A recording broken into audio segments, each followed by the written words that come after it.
Okay, so I'm going to quickly explain how Windows Configuration Designer works. So the purpose of this designer is to create a provisioning package that creates a streamlined configurations, applications, and settings into your installation. So say you have like 10 laptops and you want them all with the same settings and applications. You can just run this file or deploy it over a network share with WDS or something, and it should be slipstreamed into that. Right, so to get this, you have to download the ADK package, Windows ADK package, and install it. And then once installed, just come to the start menu, scroll all the way down, go to Windows Kits, and then it's here, Windows Image and Configuration Designer. Right, so when we want to create a new project, we just click on this first one, Provision Desktop Devices. Right, so hopefully this will work now. I've changed the path and it didn't want to go. So you can change the project name to whatever you want. I'm just going to leave, where's this OneDrive documents? I'm just going to leave it there. Right, then you come to this screen here with the steps. So set up device. So you can just call it whatever you want it. So I'm going to call it Slipstream, whatever. So you can enter a product key if you have a product key, otherwise just leave it. So students, I'm not going to be bothered about that. So set up network. So you can set up a network here, Wi-Fi network. So I'm just going to disable that for now. Don't bother with that. Account management. So obviously if you have a server environment, you can enroll it into an Active Directory, Azure Cloud, or just a local account, which I want. What was these ones? So local account, create a local administrator account. So this will create an initial account on that installation for you. You should just call it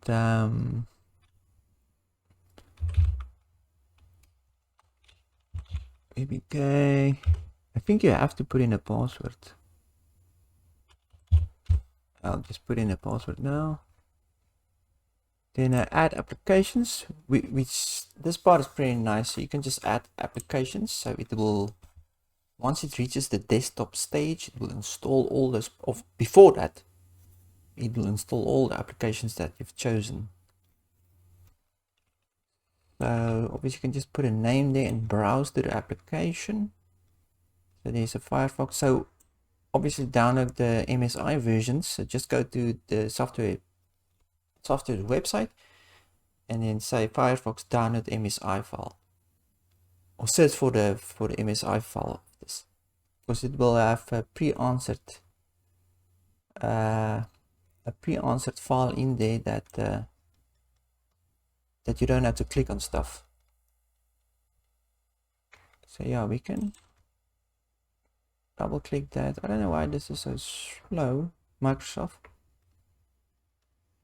And there it goes. So it will run that command to install this automatically. So right, Firefox MSI, and then this is all the, what do you call this, arguments? Yeah, so no restart. Should actually be quiet, the word quiet in there, so this doesn't ask you any questions. So you can actually continue installation after failure. So if there's anything going wrong, it doesn't stop, it just goes on. You can choose that if you want to. Force a restart, doesn't need to. Right, and then obviously certificates. I don't know what that is about. Anyway, finished. Validation errors. Is it because I don't want any? Okay, just say cancel there, otherwise it's gonna moan about it. And then you can just create it.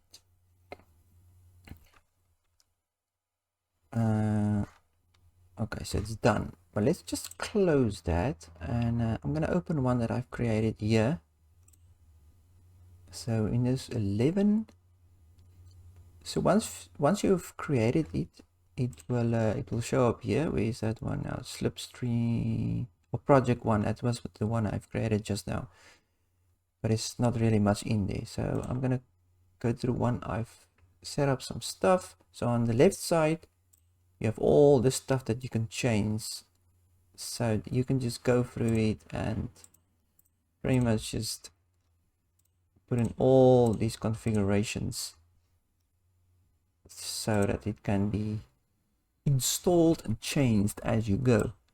But the ones I've entered, so the ones you've chosen will show up on this side. Selected customizations, runtime settings, right? So accounts, obviously, to make it more unattended. So computer account, let's see. So computer name, just say, give it a name. I think I left this out, so it puts it in there automatically. So I think it will randomize the name if you have like more than one installation, or randomize or sequential, just add something. Anyway, so, and then a user account, an initial user account, is the one that we've created there. There's my password, 7335. It's an administrator account. There's the username. PPK, why doesn't it show it there? Huh, funny business. It shows it up. It shows it here. Anyway, so there's the user account, computer account. No. Don't screw around.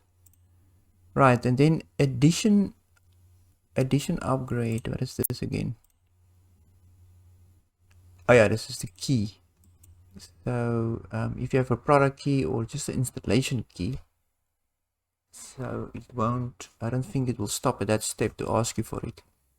You can put it in there. And then obviously the language setup, you want to set up your languages. Like I just chose an American, in US.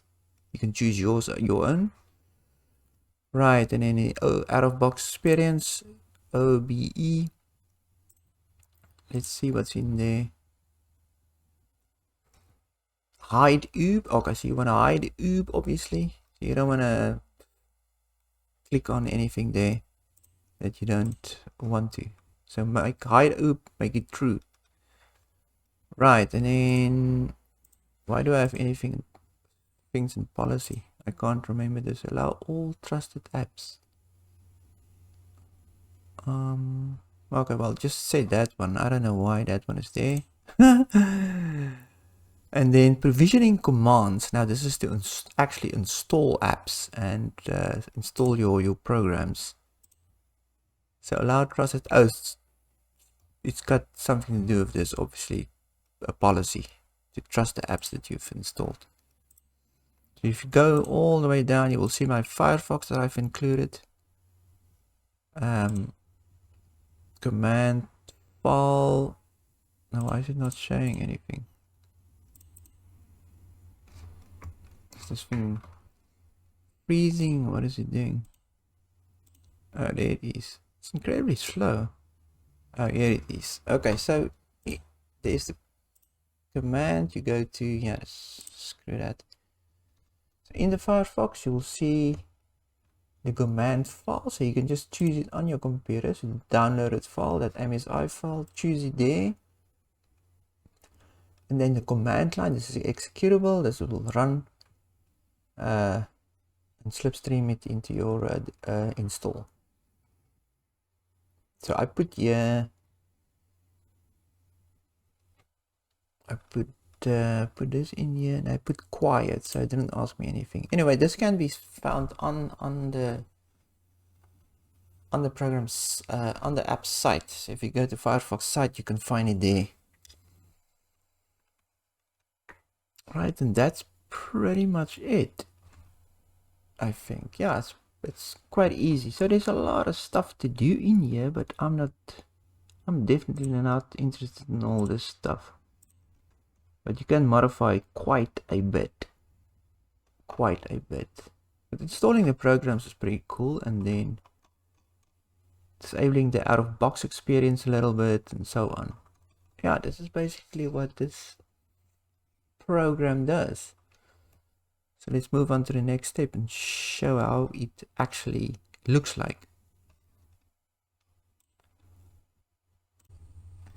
So once you saved your provisioning file, go to the folder where you saved it. So mine is the slipstream, no wait, yeah, it's this one, ppkg file. So take this file, copy it, and just put it on a flash drive. Okay, already put it on here. So put it on a flash drive, and then when you boot or you reinstall your computer and go for your installation, it will actually, once all the files is copied and it's in that second screen where it asks your language or country, I think, it will actually employ or execute this file automatically. Just make sure your USB is connected. If you're using virtual machine, make sure the USB is selected in your virtual environment. Yes, that's it.